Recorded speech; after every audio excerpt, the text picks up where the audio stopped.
and welcome. I'll be going over the CompTIA Network+Lab series network concepts for Lab 7 Remote Access RDP.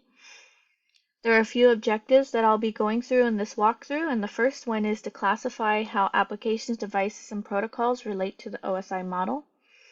Next, we'll be identifying common TCP and UDP default ports. Then, we'll explain the methods of network access security. Then, given a scenario, we will install and configure a basic firewall. And lastly, explain the methods of network access security. As you can see here, I'm already logged into the Net+Lab. I have my topology open. I've also already logged into the virtual machines for W2K8R2 internal 1 and internal 2.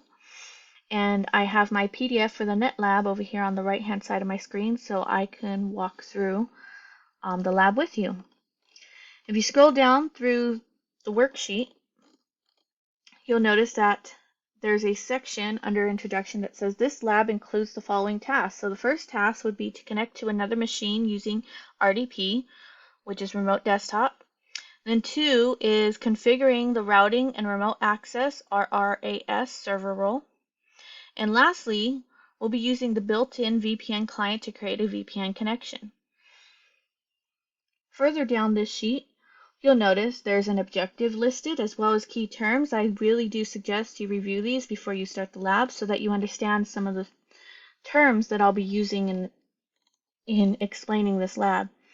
Next, it also has a copy of the topology we'll be working through. And for the lab settings, it's provided the IP addresses and the passwords for the virtual machines that we will be utilizing in this lab.